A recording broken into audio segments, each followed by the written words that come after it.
aí, galera, voltei. Quanto tempo, hein? Foram 6 meses de uma longa pausa, mas estou de volta.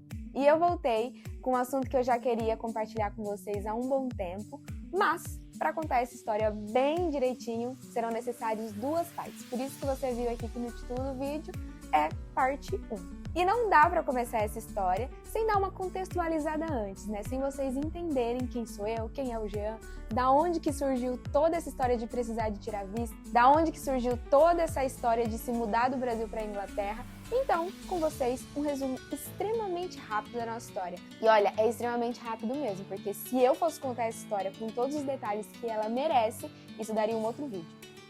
Inclusive, isso é uma ótima ideia. Se vocês quiserem saber, tintim por tintim, de como que essa história começou, de como que a gente se encontrou, de como que a gente se conheceu, sendo que a gente sempre morou a um oceano de distância, comenta aqui embaixo, quem sabe isso não vira tema de um próximo vídeo. Mas chega de conversa, e agora com vocês, o resumo da nossa história em apenas 2 minutos. A companhia de dança que eu fazia parte foi convidada para um projeto missionário aqui na Inglaterra. E por pura coincidência, o Jean foi a pessoa que ajudou o pastor que nos recebeu a nos buscar no aeroporto. E tá aí a nossa fotinha no aeroporto, um do lado do outro, sem nem imaginar o que ia acontecer. Nós nos vimos por apenas 3 dias e mal trocamos uma palavra um com o outro pessoalmente. Mas, depois que eu voltei pro Brasil, foi conversa vai, conversa vem, muita troca de mensagem por WhatsApp e de repente começou a aparecer umas cartas na minha casa. Vocês não fazem ideia da quantidade de cartas que eu recebi. E aí chegou a hora de tornar essa história real, né, gente? Ele finalmente foi lá me visitar. Aí vocês podem me ver tomando sorvete às 7 da manhã de tão nervosa que eu tava, porque eu fui receber ele de surpresa no aeroporto.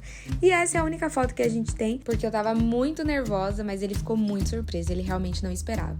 E aí no dia seguinte a gente foi no Descende, né? Porque se tudo desse errado, pelo menos a gente tinha ido num evento muito legal e tinha adorado a Deus. Mas tudo deu certo, gente. Tá aí, ó, a aliança gigantésima de namoro que eu ganhei. E encaramos a nossa primeira despedida. Fiquem aí com a minha cara de choro. Embarcamos então no namoro à distância. FaceTime foi nosso melhor amigo. Viramos patrocinadores oficiais das chamadas de vídeo. E após 1 ano do nosso pedido de namoro, veio então o pedido de casamento. Daquele jeito, extremamente criativo, bem estilo Jean, bem estilo Último Romântico mesmo, sabe? E aí já sabem, né? Despedida de novo, cara de choro, chororô no aeroporto. Segue a vida, depois de 10 meses, 10 longos meses, a pandemia super apertou, a gente não conseguiu se ver mais, cancelamos vários voos, perdemos várias viagens, ele me aparece no meu quarto às 8h30 da manhã de surpresa. Eu quase morri do coração, quase desintegrou minha alma do corpo. E é agora que chega a melhor parte da história, porque a gente finalmente casou, finalmente acabou as despedidas, acabou viagem, acabou distância. E agora, teoricamente, nós finalmente poderíamos viver o nosso felizes para sempre, que tanto demorou. Teoricamente, né? Porque vocês sabem que essa cara de choro quer dizer o quê? Despedida. Então vamos voltar um pouquinho para entender o que aconteceu, porque sim, o Felizes para Sempre chegou, mas não foi tão simples assim. Tcharam! E essa foi a nossa história extremamente resumida para vocês. Só que nem tudo na vida são flores, não é mesmo? E nós vivemos num mundo burocrático. E como é burocrático? Mas tem países que eles capricham um pouco mais na burocracia. A Inglaterra, olha... Parabéns para você, tá? Que burocracia! Quase que eu não caso. Então, basicamente, existem 2 tipos de vistos, né, que uma pessoa que casa com um europeu ou com um britânico, ela pode tirar. Aí você me fala assim, nossa, Ana, mas o Jean não é brasileiro? Sim, o Jean é brasileiro, mas ele se mudou pra cá quando ele era criança, né, pequeno, então hoje ele tem a residência britânica, mas ele também tem passaporte italiano. E aí, quando a gente definiu lá, não, vamos casar, depois que ele me pediu em casamento, tá, e aí como é que a gente faz pra casar legalmente? Tem que casar no Brasil, na Inglaterra, na Itália? O que a gente faz pra casar? E aí a gente foi se informar e nos falaram que tinha o Family Permit, que era um visto, né, gratuito, tá? Importante dizer, era um visto gratuito que eu iria aplicar. O Jean, ele era um cidadão europeu, eu iria aplicar e ia sair, ia dar tudo certo, ia ser de graça e e eu ia vir. Enfim, foi isso que nos disseram, né? Só para frisar, nós tivemos que passar por 3 advogados até achar advogado que realmente fez o nosso processo certo e até eu conseguir ter a bendita da carteirinha de residência. A gente começou a namorar um mês antes da pandemia do Covid estourar no mundo. Foi basicamente isso. A gente começou a namorar em fevereiro de 2020 e em março de 2020 estava tudo fechado no mundo. Esses 3 anos aí, essa janela do Covid foi a janela na qual a gente se conheceu, namorou, noivou e casou. Foi basicamente isso mesmo. Então, tipo, um parêntese aqui, no nosso casamento, a nossa lista de convidados, ela caiu quase 40% porque teve um surto aí em São Paulo de Covid em janeiro de 2022 e todo mundo pegou Covid. Que ótimo. A gente trocou de advogado, né, porque o primeiro tava ruim, trocamos e o segundo advogado falou, ó, o visto tem que tirar esse mesmo e vamos lá fazer os papéis. Só que para eu solicitar o visto, eu já tinha que ser casada com o Jean. Só que meu casamento seria em janeiro de 2022. E isso era março de 2021. Eu tinha um mês que eu tinha noivado. Como é que a gente ia fazer isso? Né? Então, a solução, né, a advogada falou, olha, o ideal é que vocês casem no civil para ontem. Aí começou a minha crise existencial, né? Meu Deus, mas como eu vou casar? 8 meses antes do casamento oficial. E aí ficou aquela coisa louca na minha cabeça de eu já vou ser uma mulher casada, legalmente falando, mas eu não vou ser casada. Então, foi um período um pouco turbulento na minha mente, né? Nas minhas emoções aí, pra eu me situar na minha situação. Bem redundante mesmo. E aí, eu engoli o choro e falei, não, vamos lá, vai ser o melhor. Ok.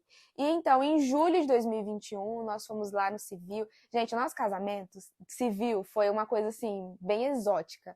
Porque, basicamente, eu tinha acabado de sair do balé, então eu tava com colã, uma blusa aleatória por cima, um coque na cabeça, meia calça dentro da legging. Cheguei no cartório, a procura, porque o Jean não estava no Brasil, né? Então ele teve que fazer uma procuração. A minha irmã estava representando ele. Aí a gente foi para uma cerimônia, eu e a minha irmã, ela assinou por ele. Gente, sério, foi assim. Foi um dia cômico. Foi um dia bem cômico. Inclusive, tá aí uma outra ideia de vídeo. Caso você queira saber como que foi esse dia cômico, comenta aqui. E quem sabe isso também pode ser o conteúdo de um próximo vídeo. Então, nós casamos, depois de um mês, né, que a gente casou, fez lá tudo certinho no civil, nós recebemos a nossa certidão de casamento, eu troquei todos os meus documentos e eu virei uma senhora Rossi, faltando 6 meses para eu realmente casar. Mas amém, né? Burocracia, é isso que a gente está falando. E aí, eu não sei o porquê a minha advogada querida, ela demorou 5 meses para aplicar para o meu visto, né? Porque a gente vai fazer uma conta básica aqui. O meu casamento oficial de verdade seria dia 16 de janeiro de 2020. Se eu casei no civil dia... Ai, não vou lembrar o dia do civil. Mas se eu casei no civil em julho de 2021, isso são 6 meses de distância, certo? Por que que eu só fui aplicar para o meu visto no dia 1º de dezembro de 2021? Faltando um mês para eu casar. Hoje, quando eu olho para trás, eu falo assim, gente... Eu vivi em Nárnia, no mundo da Disney, em qualquer conto de fadas, achando que o meu visto ia sair com 4 semanas, contando, e nessas 4 semanas tendo Natal e Ano Novo no Brasil. Isso jamais aconteceria. Só que eu só tenho essa convicção agora. Antes disso, eu tive que ir para Brasília para fazer uma prova de proficiência em inglês, né, para atestar o meu nível, o meu baixo nível, no caso, e poder anexar lá com os documentos e solicitar, né, o meu visto de esposa. Então, no dia 1º de dezembro, eu fui lá, de 1º de dezembro de 2021, fui lá, fiz minha biometria, tirei a foto, reconhecimento facial, toda aquela coisa, e o meu visto finalmente estava solicitado.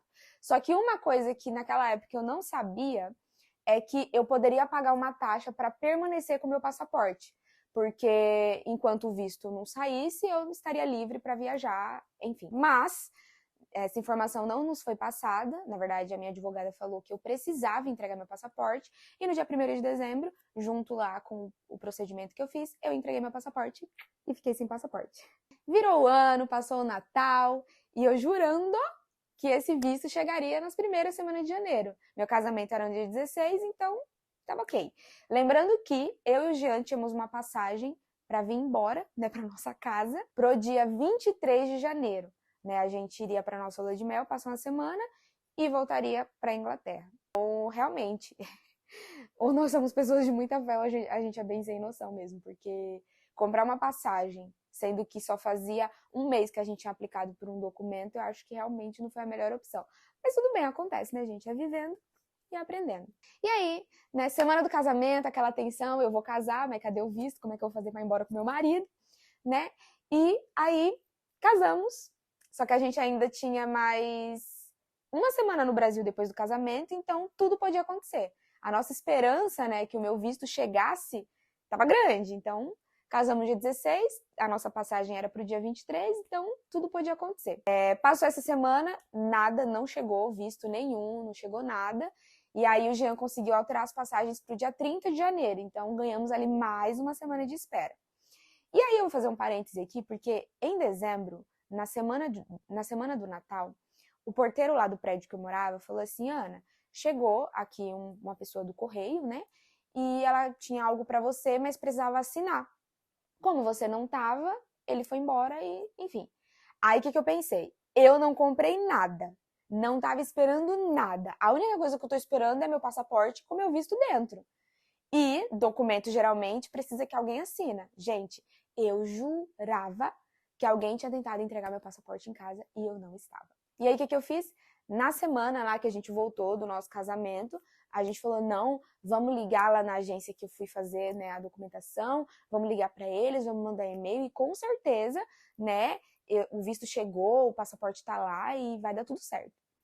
Gente, ligamos, ninguém atendia, mandamos e-mail, neco de pitibiribas. E aí a gente foi pessoalmente lá no prédio, só que não podia subir, porque esse lugar, né, essa agência, eles reconhecem como se fosse território britânico, então, tipo assim, você só pode ir lá quando você é solicitado, você não pode simplesmente chegar, interfonar, subir e falar com eles, né? É bem burocrático mesmo. E aí, chegamos lá e tivemos a triste notícia que o meu caso ainda estava correndo, não tinha uma solução, então não era o meu passaporte, né, que tinha chegado lá na minha casa. E até hoje eu não sei o que chegou, porque nunca mais voltou, eu nunca soube o que era, então é isso. E aí o dia 30 foi se aproximando, não tinha documento, não tinha visto, não tinha notícia de visto. A advogada que estava com a gente, ela era uma pessoa bem difícil. Ela ligou, deu uma bronca gigante na gente, eu nunca vi isso, mas aconteceu.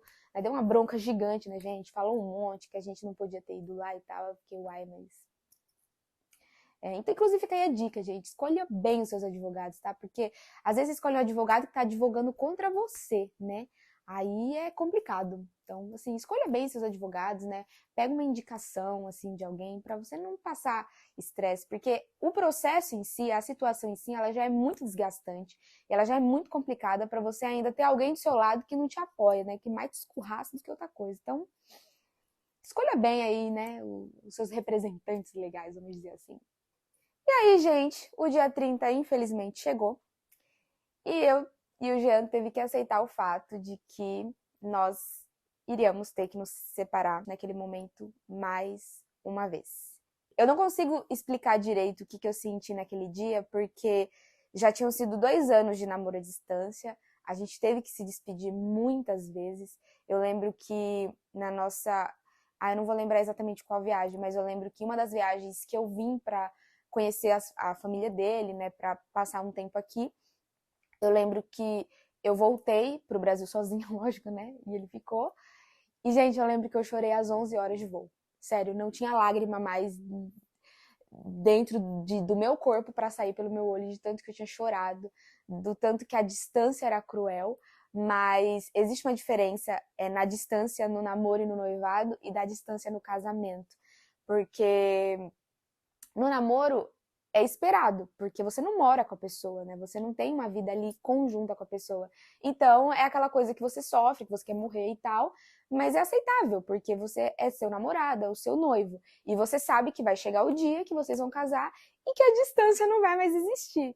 E esse não foi o nosso caso. Então, ter que encarar a distância de novo foi, assim, foi uma coisa muito difícil de engolir. Né? Uma coisa também que dificultou muito o nosso namoro é que, como eu falei pra vocês, foi durante a pandemia. Então, era pra gente ter se encontrado muitas vezes. E hoje, quando eu olho pra trás, a gente se encontrou 4 vezes e casou. Foi literalmente isso. Então, quando o Jean foi pro Brasil me pedir em casamento, né? Quando a gente ficou noivo e ele voltou pra cá, depois de 3 meses era pra eu ter vindo.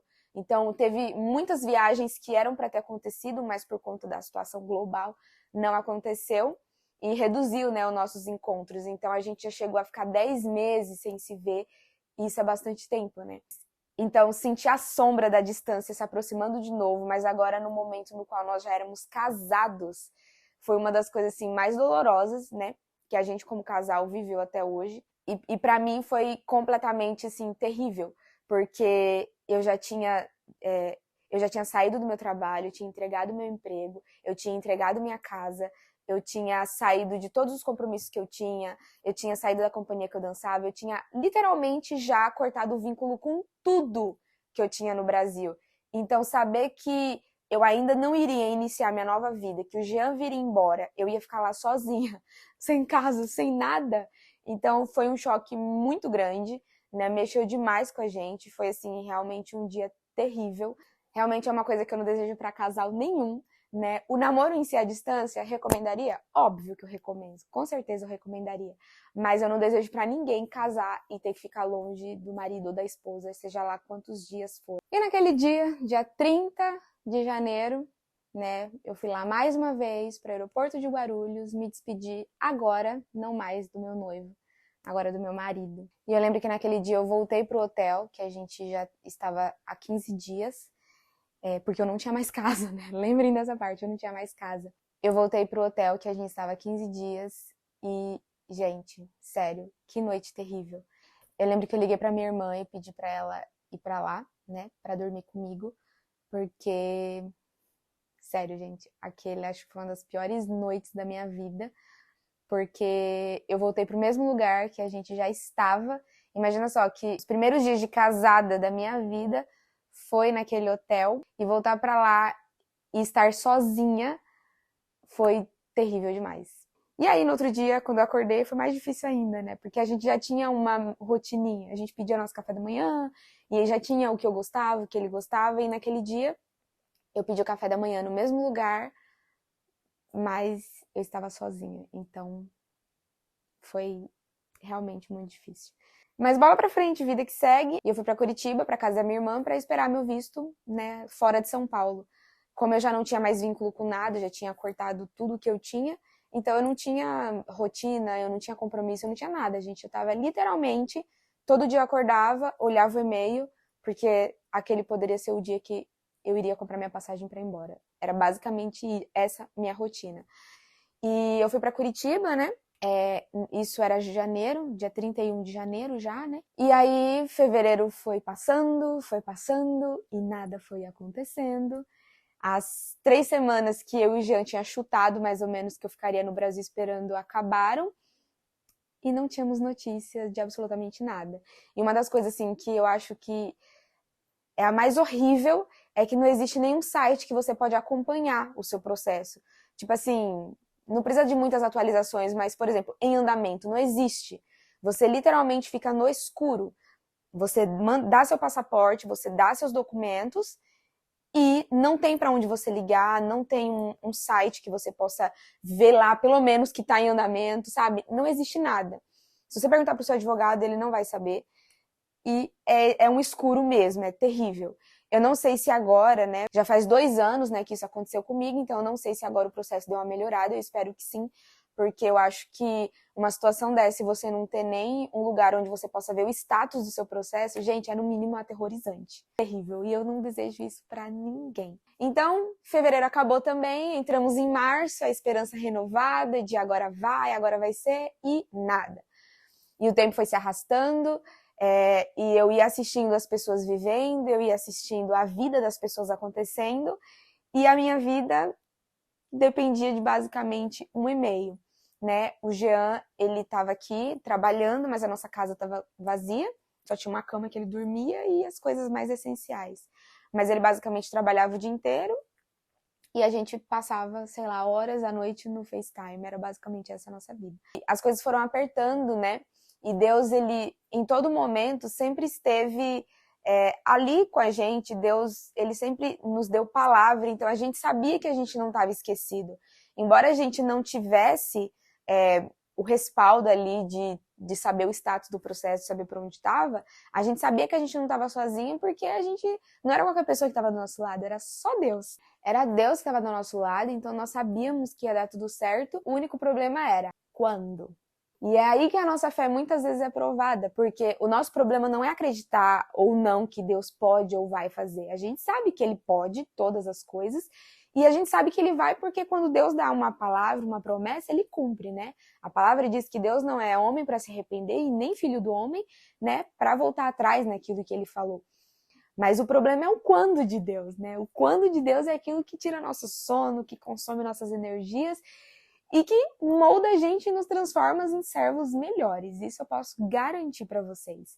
Então, foi um processo de espera que massacrou a gente, mas ao mesmo tempo nos fortaleceu e nos forjou e nos tornou cristãos muito melhores também. E eu lembro que em abril, gente, isso foi em janeiro, eu casei em janeiro, eu já tô falando de abril. Eu lembro que em abril eu comecei a me dar uma revolta.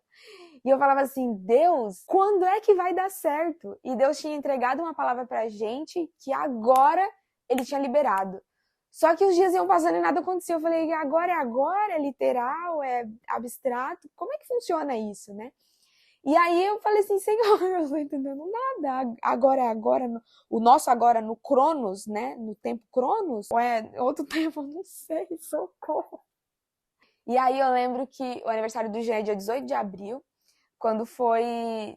e ele falou que queria de aniversário que o meu passaporte chegasse. E eu lembro que no sábado de Páscoa, né? Eu comecei a fazer minhas malas. A minha irmã entrou no quarto, ela falou, o que você tá fazendo? Eu falei, minhas malas. Ela, por quê? Porque eu vou embora. Ela, pra onde? Eu falei, pra minha casa. Ela, amém. E saiu assim, tipo, louca, né? Saiu do quarto. E eu lá, gente, eu fiz um vídeo. Eu falei, eu vou fazer um vídeo, porque eu vou fazer um Reels quando eu chegar na minha casa, e esse vídeo arrumando a mala vai estar lá, porque eu vou embora. O meu documento vai chegar essa semana e eu vou embora pra minha casa. Eu tava saturada. Um agravante da situação é que nessa época eu tinha tirado minhas amígdalas, aproveitei que tava no Brasil sem fazer nada e tirei as amígdalas. Então eu nem podia comer, gente. Eu lembro que eu sobrevivia com metade de um copo de vitamina de banana, literalmente. Era tudo que eu conseguia comer no dia. Então eu tava fraca, magra, com raiva, tava tudo que vocês imaginarem. E aí naquele dia eu fiz as minhas malas e orei ao Senhor e falei, Deus, essa semana meu documento chega. Gente, isso foi um sábado. Quando foi quarta-feira daquela semana, nós recebemos um e-mail e no e-mail falava que o meu passaporte estava a caminho de casa. E naquele dia eu fiquei chocada, porque a fé que eu tinha usado no sábado, nem eu tinha acreditado que Deus tinha dado certo. Que eu fiquei, o quê? Eu não acredito! E aí, gente, né, a gente recebeu um e-mail de rastreio, né, que o meu passaporte estava chegando. Isso foi dia 20 de abril, numa quarta-feira, no dia seguinte era feriado. Então, meu passaporte chegaria na sexta. Gente, eu e o Jean, a gente ligou para todo mundo, a gente fez FaceTime com os pastores da nossa igreja daqui, a gente ligou para os pais dele, para minha mãe, para todo mundo que você sonhar. Gente, eu juro para vocês, eu lembro que naquele dia eu passei a tarde inteira chorando no chão, porque eu não estava conseguindo acreditar que, sei lá, que aquele tormento tinha acabado. Eu não tava conseguindo acreditar que eu finalmente ia poder usufruir da vida junto com o Jean, que, sabe? É como se você ganhasse um presente e você não pudesse abrir, você não pudesse usar. Gente, eu ficava olhando o e-mail o dia inteiro. Eu ficava olhando aquilo e falava assim, cara, eu não consigo acreditar que finalmente aconteceu. Eu lembro que eu liguei pra minha irmã chorando, maluca, desesperada. Gente, eu liguei pra tanta gente aquele dia. Eu lembro que as minhas duas melhores amigas, elas estavam fora, porque elas tinham viajado pra dançar em outro país. E eu lembro que eu fiz um vídeo pra elas. Eu tava em prantos, o vídeo vai aparecer aqui na tela em algum lugar. Sem som, obviamente. Mas eu tava em prantos porque eu não conseguia acreditar que finalmente tinha acabado. E aí, na sexta-feira, o meu passaporte chegou. Ele chegou em São Paulo, né, no meu antigo endereço. E aí, a pessoa que recebeu, eu pedi pra ela abrir, pra checar direitinho se o visto estava dentro do passaporte. E adivinha? O passaporte estava vazio. Não tinha visto colado.